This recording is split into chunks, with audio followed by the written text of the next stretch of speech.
Živijo, jaz sem Uli, vi gledate Slova na Easy. Jaz tukaj izvajam slov na najbolj easy način. A ste si ogledali moj včerajšnji filmček Sam ostal Nik? Saj večina vas je verjetno pravilno ugotovili, da smo govorili o samostalniku, ja. No, ta dva filmčka sta nekako povezana, če si niste ogledali, ga bom takole gor dal. V glavnem, danes bom bolj natančno razložil o samostalniku. Saj vsi vem, pa vidite, Nik je danes srečen, zaradi tega, ker je ugotovil, da so to samo sanje. Si predstavljate, kako bi bilo, če bi vsi na svetu izginili? To bi bilo prav grozno. V glavnem, pod samostalnik spadajo osebe, pojmi, stvari, živali in rastline. To sem že včeraj povedal, ampak danes bomo šli bolj natančno oziroma bomo šli skozi, kaj lahko določimo samostalniku. Določimo mu lahko spol, število in sklon. In vsakega od teh bomo posebej obravnavali danes, oziroma zelo podrobno.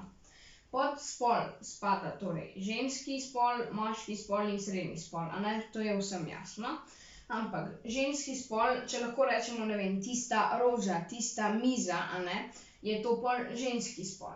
Če lahko rečemo tisti stol, tisti izvijač, tisti avto, je to pol moški spol. In če lahko rečemo, ne vem, tisto sonce, tisto drevo, a ne, je to pol srednji spol. Saj vem, da je to verjetno vsem jasno, ampak vseeno, ne dam povedati.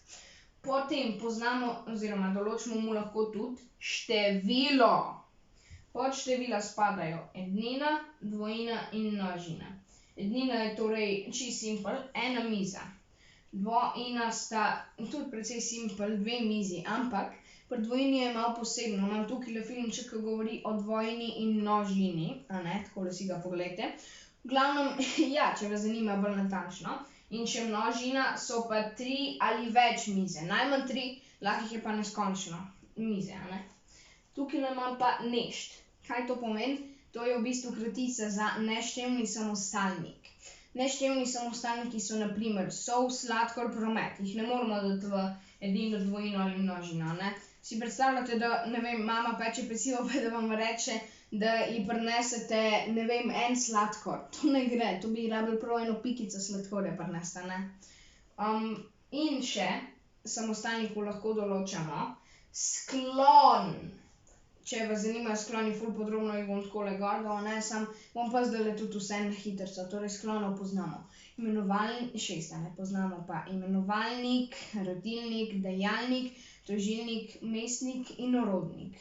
Torej, zdajle bom vzel primer miza in kar pojdimo. Imenovalnik kdo ali kaj, miza. Potem imamo rodilnik koga ali česa, mize. Dejalnik komu ali čemu, mizi.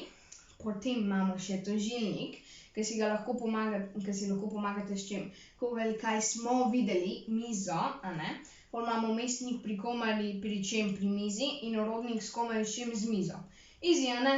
6 jih je, če vas zanima, sem že spet tamle. V glavnem, ja, to je to. Če grem samo na hitrico. Spol imamo ženski, moški in srednji. Število imamo ednina, dvojina in množina. In sklon imamo pa od 1 do 6, ki so pa takole gor. V glavnem, to je to. Če imate kakšne vprašanja, mi jih napišite spodaj na mail, ki ga bom dal v opis, a ne. Spodaj v opis bom dal tudi vse te primere pa pač pravila. Upam, da vam je bil všeč ta video. Če vam je bil, lepo prosim všečkite, mogoče povejte prijatelju. Še bolj bom pa vesel, če se naročite na YouTube kanal Slova na Easy. Lepo se imejte. Čau!